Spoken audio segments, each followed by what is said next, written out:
Thank you, thank you, thank you. Hello, hello, hello. I am so honored to be here because I go way back with Chautauqua, not just in terms of my lifetime, but back to the days of the Chautauqua movement, of which my grandfather was a part. So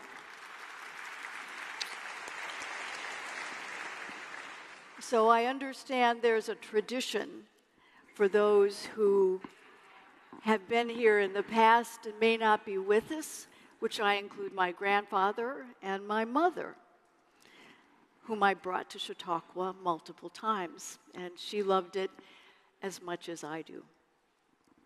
So, some of you may remember the profound early endorsements that Chautauqua got. When I was looking up what were the early sentiments about the Chautauqua movement, I found these great quotes from Teddy Roosevelt, who called Chautauqua the most American thing in America. Woodrow Wilson, during World War II, called it an integral part of the national defense. I mean, how much more important, without carrying a gun, is Chautauqua? And Williams Jennings Bryan, who ran 3 times for the presidency, over 2 centuries, lost, but he described Chautauqua as potent in molding the mind of the nation. I will add my description. After traveling in over 150 countries, having done an expedition to the North Pole last summer and Antarctica 6 years ago, I know this world. Chautauqua has the smartest audience in the world.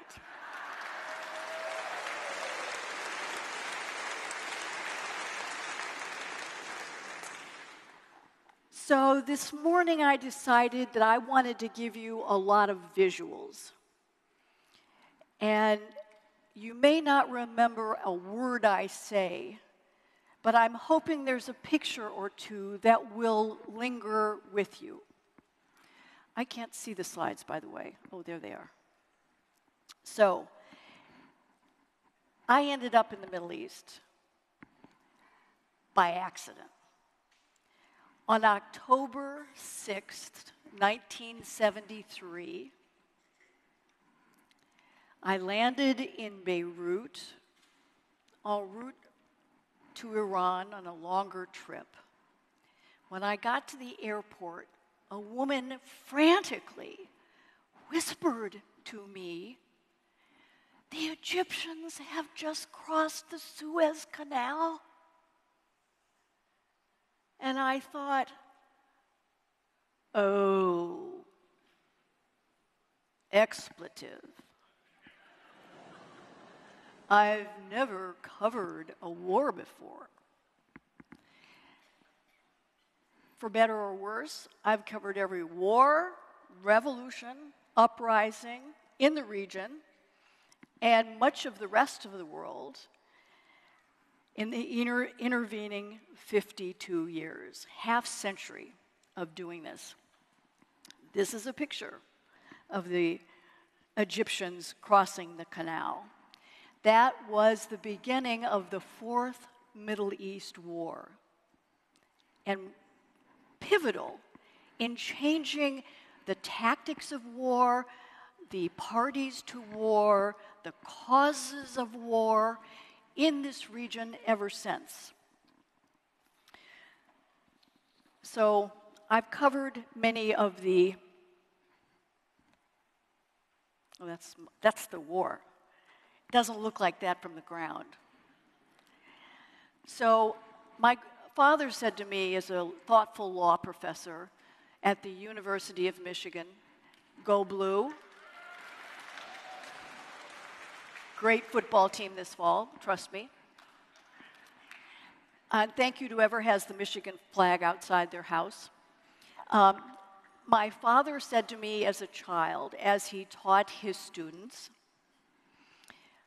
to understand any war, any issue, any conflict, you had to stand on top of the world and look down. So that's what I've tried to do in my whole career. Go to both sides, but spend a lot of time with the side you think is your adversary. My other favorite quote is from a leader in Zambia, Kenneth Kaunda, who said very wisely as the Soviets invaded Afghanistan. And we went through the transition from film to video.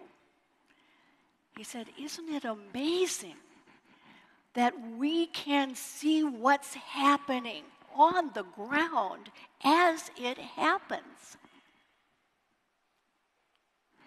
The tragedy, he said, is that we don't have the education to understand what we're seeing. And in many ways, that's what Chautauqua is all about. So I thought I'd give you a few visuals of some of the wars and revolutions. This is at the Golan Heights on the Israeli side. I've done it from the other side as well. This is me in Syria during COVID. It was a particularly bad hair day. This is the revolution in Iran at the old Sheraton Hotel with one of my female colleagues. How wonderful it was to be welcomed with "Down with the USA." This is an Ayatollah I bumped into on the street. I also spent 2 years based in Rome, and I covered the Vatican and traveled with Pope John Paul II. This man was Iran's ambassador to the Vatican. And I bumped into him on the street. So, it's those small world connections. Again, going to Coleman, I said to one of the clerics, can I take your picture? Come on. And he said, sure. And he beamed. So then the legendary Muammar Gaddafi. Yes. And again, trying to see the transition that I've witnessed. This is President Mubarak, as many of you may remember, in Egypt.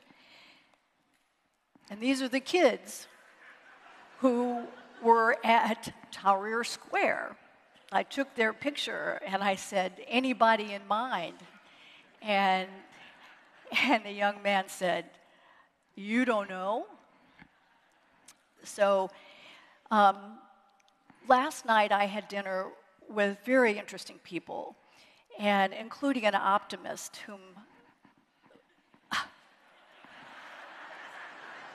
and so he lived through communism in Romania.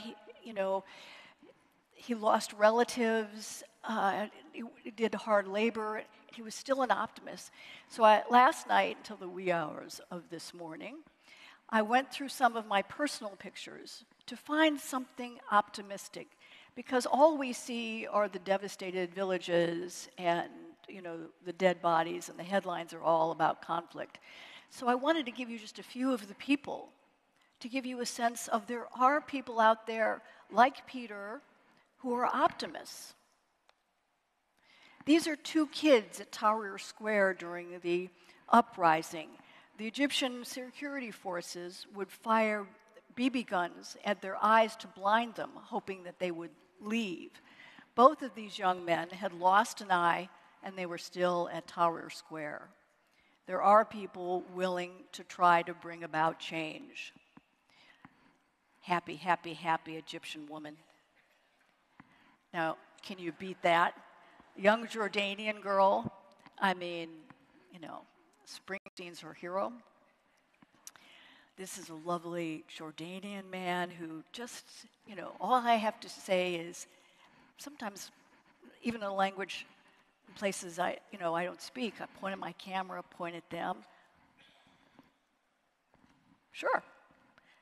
So this is a young woman I met in Tripoli, in Libya, a month after my friend Chris Stevens, who was the ambassador killed in Benghazi, was there. And I asked her how she felt about the future of her country. And she pulled out the flag that she kept with her. 3 girls in Turkey, a stall in Kurdistan where they were clipping hair, happy people. Everywhere you find there is this humanness among people that we forget about when we discuss conflict zones in the world. I loved her hair. Oh, envy. A couple getting married in Istanbul. Now, these guys I love, and I look for them everywhere. I've even seen one in North Korea like this. They work on the ground with knee-propelled sewing machines, sewing together clothing, shoes. And you can see there's even, despite the fact that they earn very little doing kind of very difficult work, outdoors 365 days of the year. These are 2 kids at a Syrian refugee camp who had just fled the war. That sense of we can make something different. There's not an end to the humanness. 2 little girls in Tehran who were at public square learning environment, and they wanted to show me their little plants. 2 dusters at Ayatollah Khomeini's tomb, trying to keep the grill clean. That is the grill around his mausoleum, and you can see in the back people have put in money.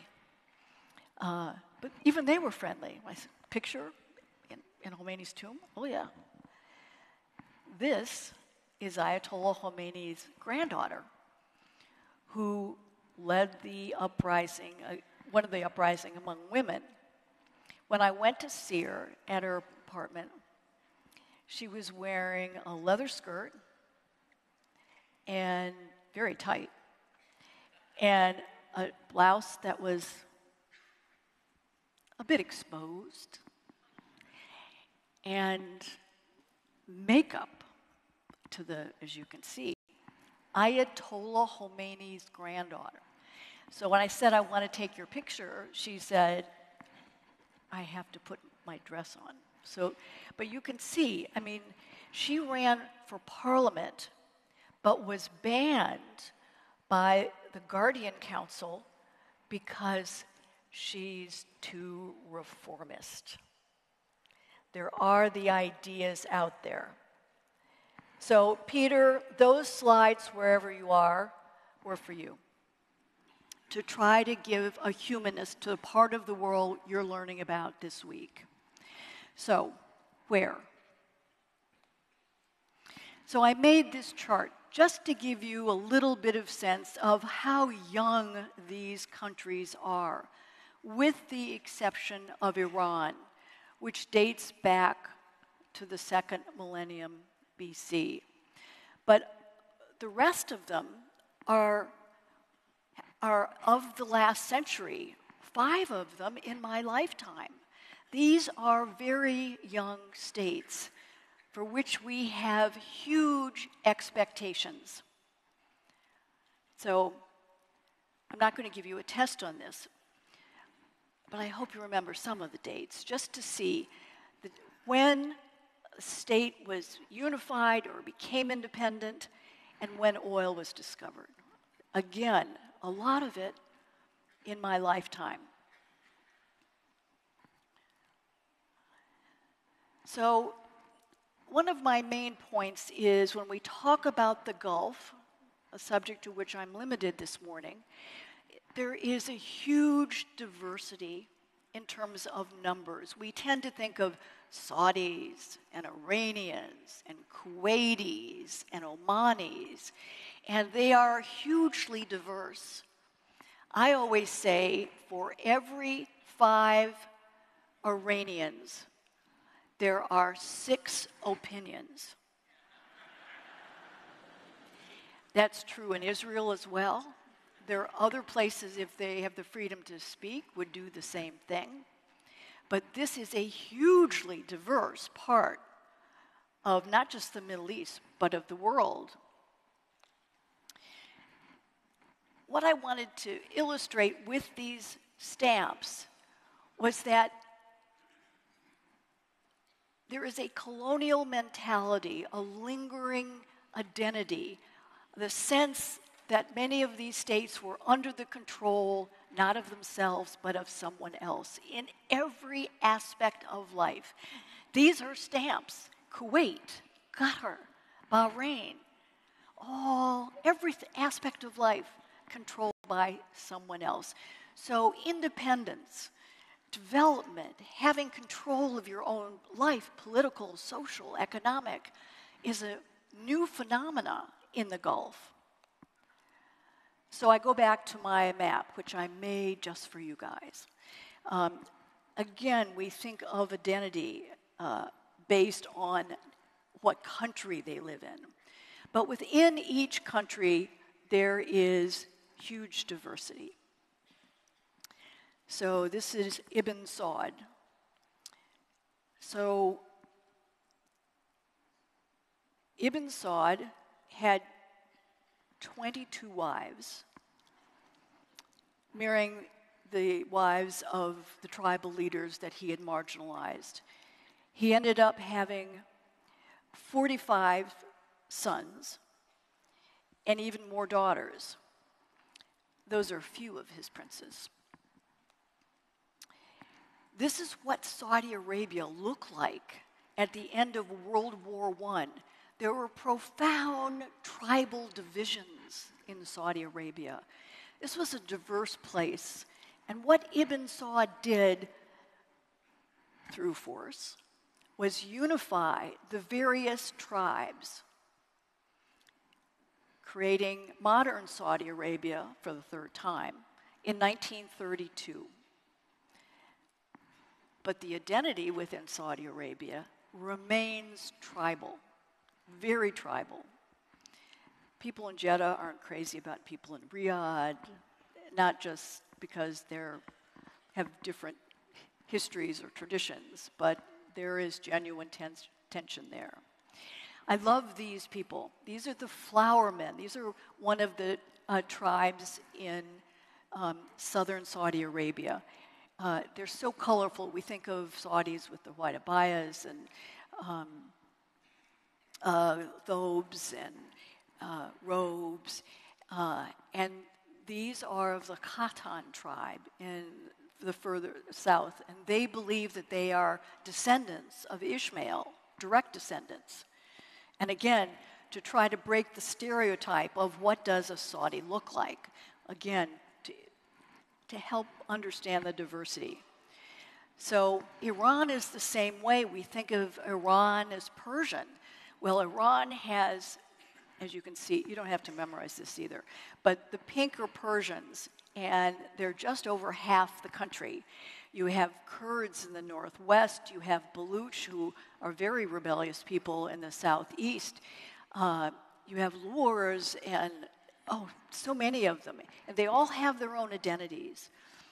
And one of the interesting things about Iran is that there is also a place for Christians. The Constitution in the Islamic Republic stipulates that all the religious groups, except Baha'i, get proportional representation in the Iranian parliament. And so there are 6 Christian seats for the different Christian denominations, Catholic, Orthodox, the Armenians, so forth. And they celebrate Christmas in Iran. I have great pictures with Papa Noel. this is the Jewish society in Tehran. I've been to synagogues in Tehran, in Shiraz. There's the largest Jewish community outside Israel in the Middle East is still in Iran. Greatly diminished, but estimated to still be 25,000 strong. Big in the carpet industry. So I wanted to give you some examples of what has changed in the region. A couple of my experiences to help illustrate how different the region is. And one of my favorite stories is in Saudi Arabia. So, this is old Saudi Arabia before the oil brought riches to the country. I remember going to Iran in Saudi Arabia in 1980, and I did a story on their new telephone books. And if you can read the print, it basically says, put your finger in the number corresponding to the first number you're trying to reach. Pull it over to the stub. Release. Put your finger in the second number and pull it around. So the phone book was so interesting and so telling.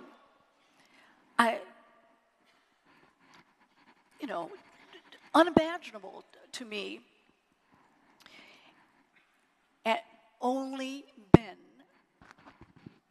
men, of course, were in the phone book.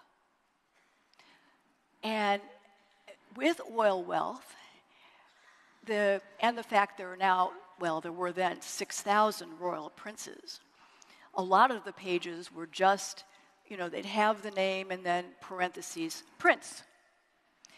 And underneath it would be listed all the phones they had, landlines, of course, garage, bedroom, bathroom, guest room, guest room, guest room, guest room, second garage. It was an amazing story about fast modernization with oil wealth and how quickly Saudi Arabia was adapting. So I love this telephone story. Today, there are 1.5 million per person. 1.5 phones per person in Saudi Arabia, all cell phones, and that includes phones for newborns. And as you can see, Saudis, like everybody else, take selfies. So again, that sense of what has transpired over this half century. This is what Saudi Arabia is and wants to be compared with what I saw all those years ago. This is, again, change. So Iraq is another example. When I lived in Beirut for many years, I wanted to go to Saudi Arabia.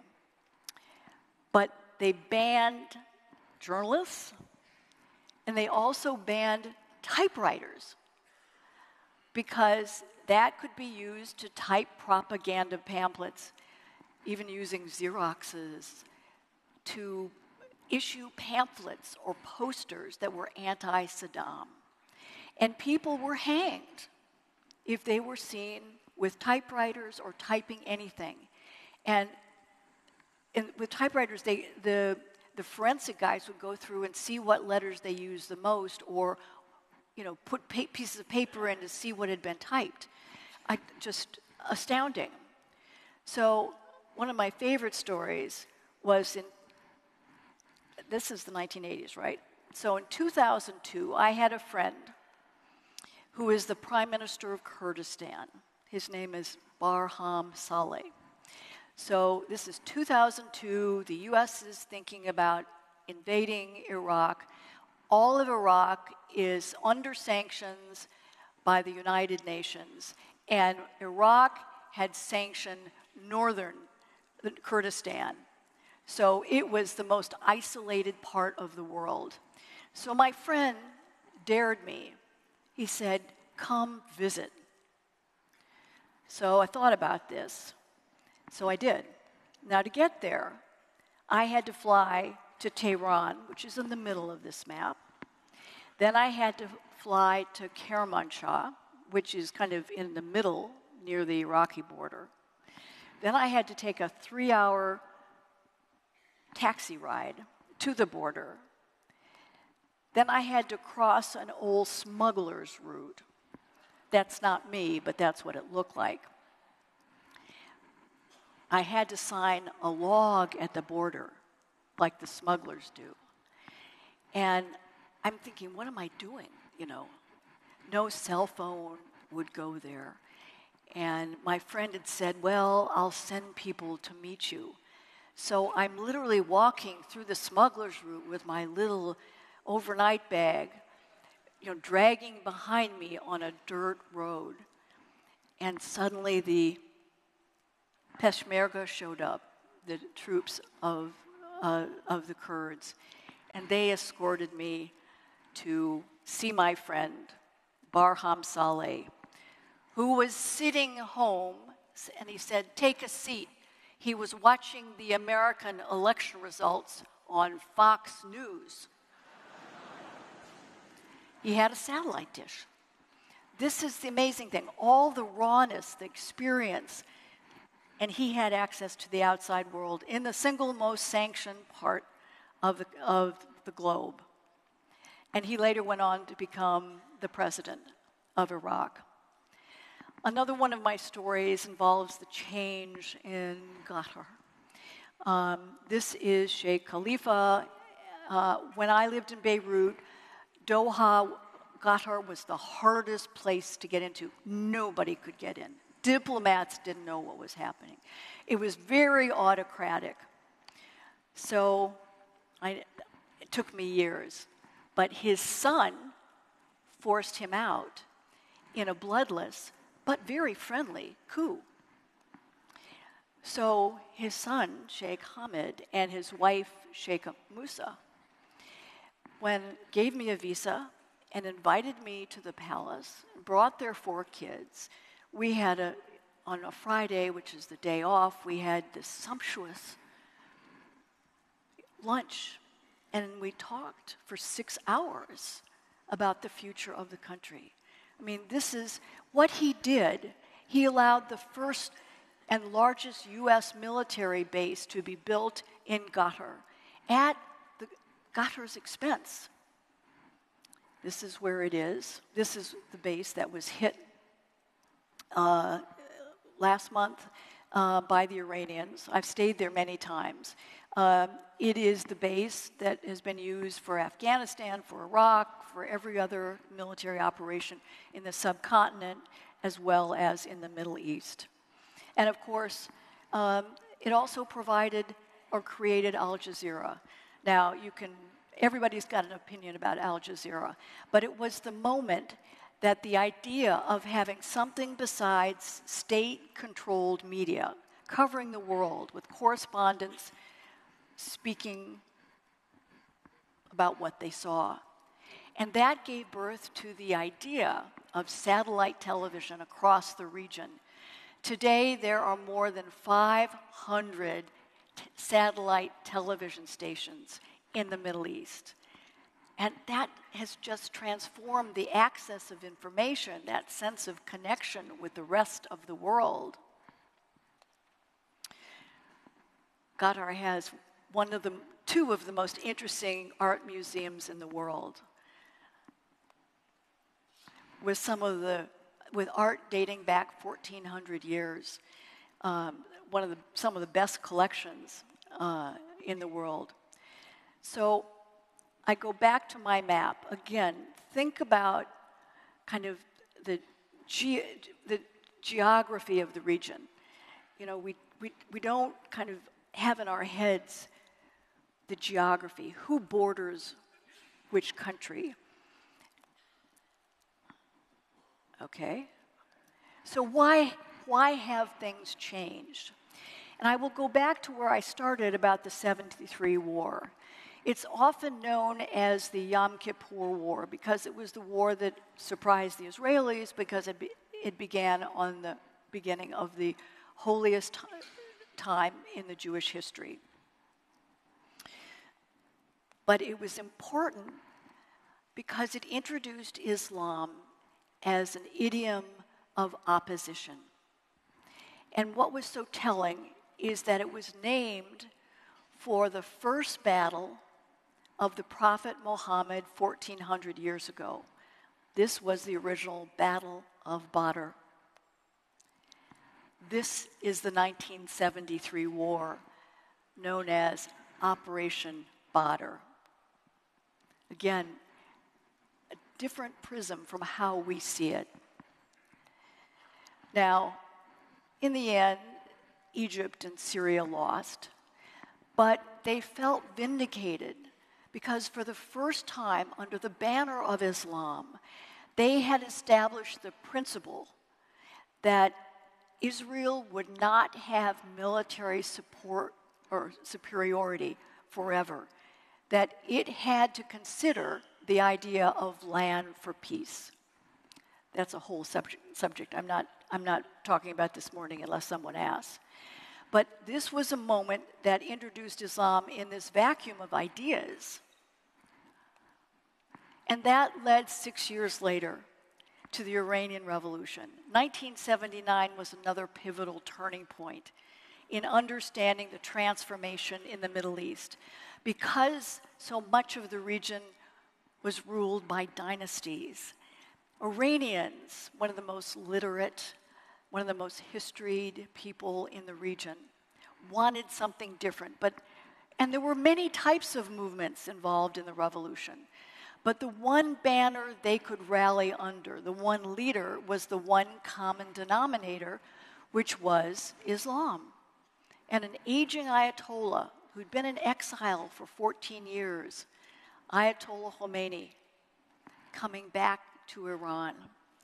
Now, what happened with the Iranian Revolution was a revolution within a revolution. Ayatollah Khomeini, as a Shiite, said, we should not wait for our reward in heaven. We should use the principles of justice and equality in the temporal world. So his revolution not only changed the geography and politics of the region, it was a revolution within the faith itself. And it led to an activism among the minority Shiites in a way that had never happened before. He was a charismatic man who had ideas, unlike his successor. But he believed that there were ways to become independent in the sense of not having foreign powers dictating. We had 40,000 troops in Iran before the revolution. He wanted to be the one to decide, or not him, but Iran to be the one to decide how it secured itself, how it ran its country, what tools it used to secure itself. But revolutions are always volatile, paranoid, and Iran set, again, a new model. It took hostages, an ancient tactic revived. I covered the Iranian hostage taking, and it was a moment that traumatized America. It along with Watergate and the Vietnam War, all in the 70s, made the United States feel for the first time vulnerable.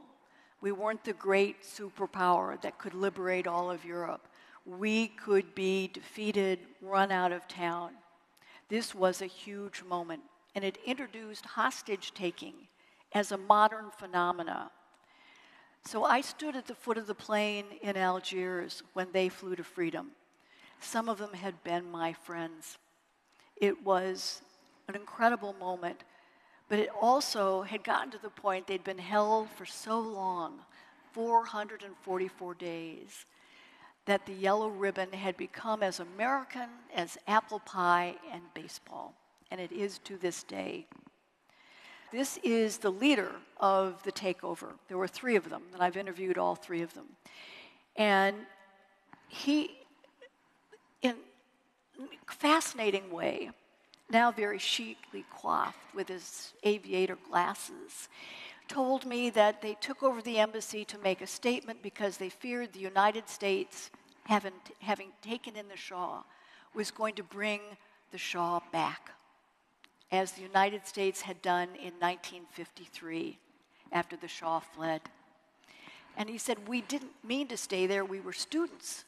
And he said some had to drop out of school to feed and provide security. And he said on day 3, Ayatollah Khomeini came out on the radio and said, good going, guys. And they were all, okay. And that they ended up, so what's interesting about Oscar Zadeh is that on one of the anniversaries of the takeover, and I often go for those anniversaries, he came down and spoke to the kids. It's Pupils' Day in Iran. They mobilize all the kids and give them a day off from school and bus them down to the U.S. Embassy. It's kind of a rent-a-crowd thing. And he got up and he said, it's time for this to end. Time has passed. It's time for the hostages to come back as our guests in Iran. Very brave thing to say. A very interesting man, and he brought in his son, who's on the right, and his friend, and all they wanted to talk about was, okay, you're going faster than I can, how could they get visas to go to school in the United States? I said, not a hope in hell, boys. So what the other big change, and we again see this sweeping across the region, was the takeover of the Grand Mosque in Mecca, just a few months after the takeover of the U.S. Embassy, again by an Islamist extremist group.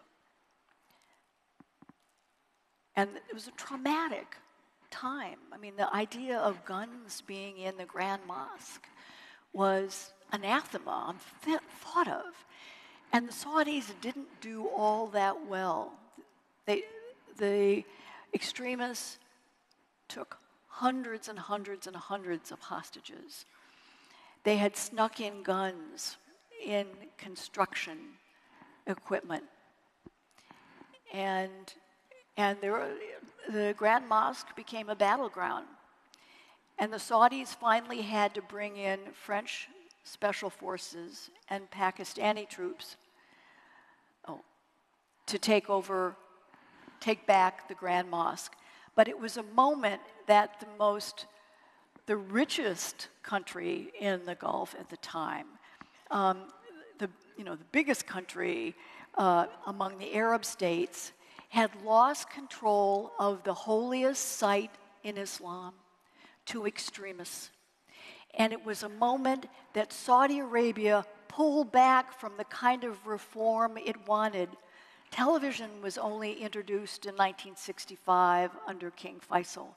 Slavery was only removed by King Faisal in the 1960s. All these changes, women first got education, first school in the 1960s, first university for women in 1970. All these moments, all these reforms began to be slowed.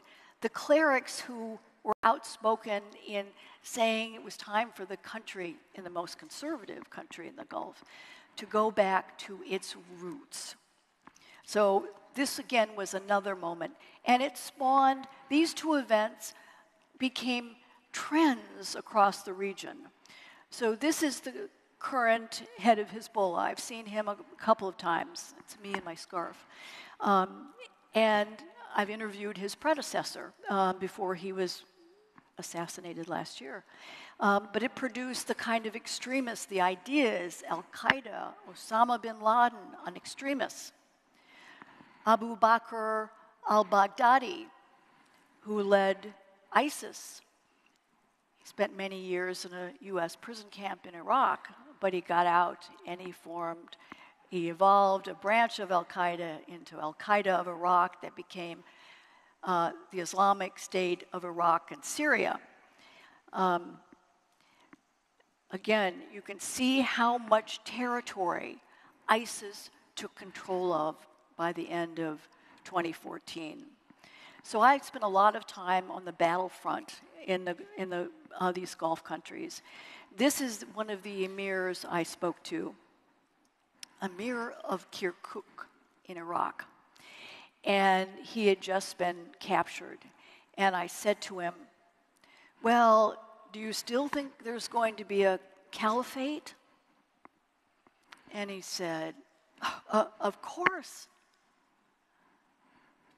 Jesus said that there would be an Islamic State.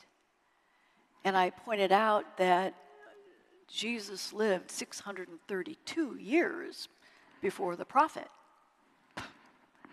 No, he said. Abraham said there would be an Islamic State.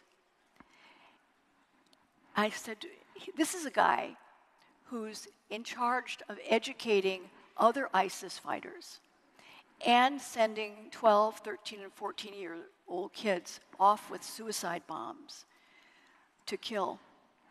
I'm trying to explain that the kind of people we think of sometimes are ill-informed, almost ignorant, even about their faith.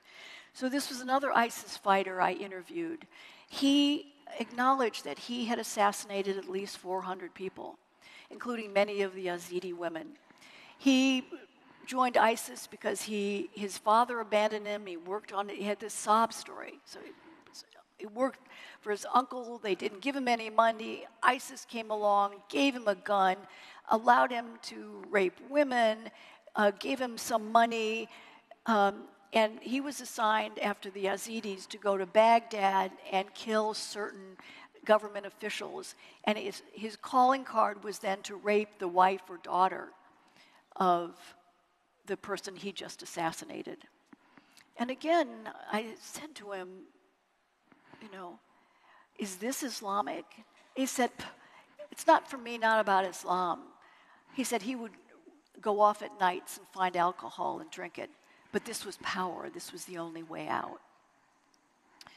So these are the ISIS fighters I met those were in Iraq. These are in Syria 2 years later. This is an American who joined ISIS. And he told me a sob story about being, a laborer in Chicago, and he couldn't find jobs and blah, blah, blah. And he online read about, being given power. He's been brought back and was recently tried. They tried to get me to testify, and I said, I can't as a journalist. This is a Turk at the same prison who had had a prosthetic leg and basically some kind of prosthesis in his arm from U.S. bombings. This was a Moroccan who had joined. I mean, one of the things that was so surprising is the vast array of people who were attracted to ISIS because they believed there was nothing else out there for them. No idea, no one to promise, big things. So before I left, I went to look at the prison. And this is how these guys are kept. That's one cell. And there are many cells. And as you can see in the middle, there's a little boy. And you wonder what is going to happen to these people, right? So the second reason, and I'll try to go through this quickly, is, of course, oil. In 1973, again, I keep getting back to the fact that there were, certain factors that were particularly important in transforming the Gulf. So oil really, after 1973, Saudi Arabia led an embargo. Many of you remember it. I mean, it was very painful for those of us who lived through it. the Gulf states stopped oil exports, cut production. The boycott led to stunning increases worldwide. The shock was such that a commodity that had been cheap, accessible, abundant, available whenever we wanted it, suddenly the cost skyrocketed. The U.S. experienced its first shortage since World War II, the first significant increase in oil prices. I mean, what's astounding to me is that the price initially of oil doubled and then quadrupled like that. Nixon actually considered seriously military action to seize the oil fields of Saudi Arabia and the Gulf countries. So what we saw as a result of oil and the price hikes is how important oil became as a weapon, how it provided leverage for these countries. So 5 of the 12 countries with the largest reserves are in the Gulf. Just a reality. And what happened in transforming societies with oil was not just the kind of development, but the way the Gulf countries began taking back ownership of their concessions that were run by Texaco and Exxon and Mobil. Saudi Arabia had only a 25% stake in Aramco. It took control of its own asset, and it is now, so Aramco means Arabian American Oil Company. And today it's Saudi Aramco. So just as important as the shift in oil prices is the fact that the leverage is now completely in the hands of the Gulfies. Saudi Aramco, according to Forbes 500 2 weeks ago, is now 4th among the top 10 companies. Walmart and Amazon rank higher, but Apple, China's national oil company, and Warren Buffett's Berkshire Hathaway are all valued lower than Saudi Aramco. And the repercussions were incredible in terms of the geostrategic power it gave countries that 50 years earlier had been backwaters. So the strategic balance of power in terms of physical assets, political leverage, shifted in the Middle East from the traditional powers in Egypt and Syria to the Gulf countries. It's just astounding the power that has been accrued. Now, I've gone over my time, so I will say very briefly that the third factor was education, and something to me that's amazing. In 1972, a year before oil, 60% of Saudis were illiterate.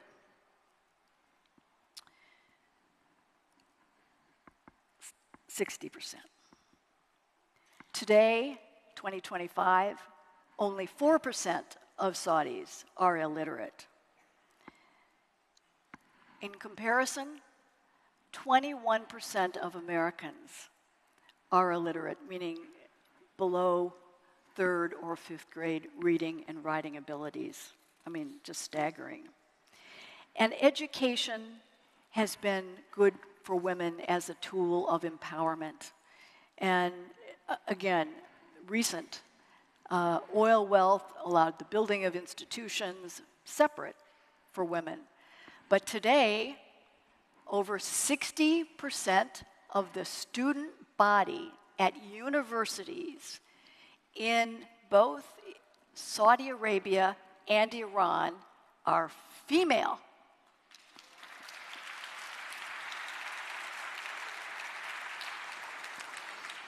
And you blend that with technology.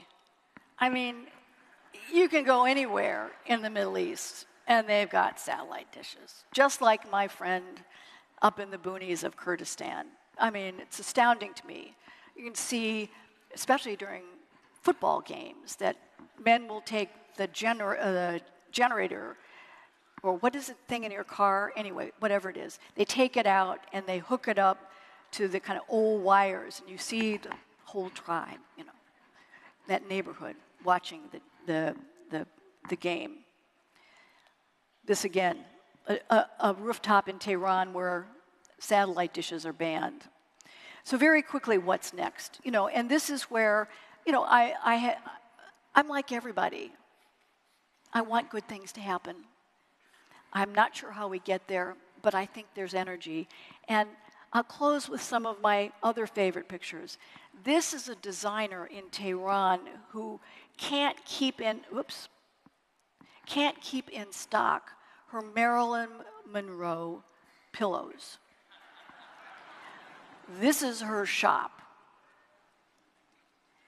This is one of my favorite female artists in Iran, very avant-garde. Here's another artist. Now, she has a whole series of these where they're just lips. Woman's face is covered. And it ends up, and it's all about oral sex. Yeah. So, they get it.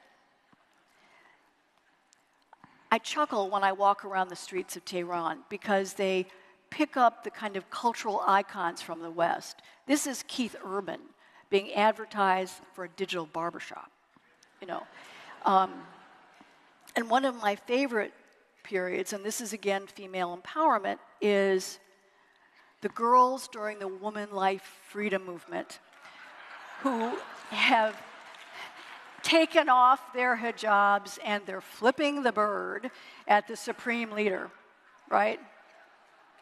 I mean, you go, girls. So my concern is that at the same time as there is energy and desire, that there isn't quite the program, the way to get there for a lot of these people. They know what they're against. They don't know how to get to something different. We saw that in the Arab Spring. It didn't die. It just was that the groups were not mature enough. They didn't have the networks. They didn't have the agenda. So this is, you can see if you hone in. At 4 o'clock this morning, I couldn't find one that had just the Middle East. But you can see that the purple states in the Gulf, these are not free. Freedom House, and hello to Mike Abramowitz's cousin, who's here somewhere. Mike was head of Freedom House, now heads VOA, poor guy. And they come out every year with a ranking of freedom. And the Gulf countries, all of them universally, rank in the same category as Russia and China and Afghanistan. They are not free, even in a place like Iraq, which has elections. So my big worry is that you have leaders who will say one thing, like Mohammed bin Salman in Saudi Arabia, who ordered the murder of my friend Jamal Khashoggi, who's the man on your left. Had him dismembered, and we still don't know where his body is. This is not the kind of change that will endure at this level. So I only have 2 more slides, don't worry. The other thing, this is a picture I took in Iraq of kids, and I have a bunch of these pictures, living in a garbage dump. And they wait for the delivery of the garbage every day to sort through it to see if there's anything to eat or to help build, something. So while we talk about the riches in the Gulf, there is extraordinary poverty. Saudi Arabia has 13% poverty among its young. That's for an oil-rich country. That's very high. So what do I worry about? So in the absence of ideas, of genuine leadership that's going to take the Gulf or any place else somewhere that's viable, acceptable. The kids know through media and social media and technology now what's happening in the rest of the world, good or bad, but they understand they have rights. And if they can't get there, the one place they can go is an extremist faction, whether it's one that exists or one that they create themselves. We're now in the third generation of extremists. And the one thing we've learned in terms of the patterns is that they started in Afghanistan with Osama bin Laden, mobilizing from the Gulf specifically. It grew in the 90s so that the ideas, the goals, and the targets were more in the region. They began to attract more diversity. And then after 9/11, they went global. And we've seen with Al-Qaeda, but particularly ISIS, how they've come from all over the world. And my one fear that's in contrast to the optimism that Peter Georgescu has is that without something else to lead them, that we haven't seen the end of extremism. So that's my last slide. So I really look forward to your questions.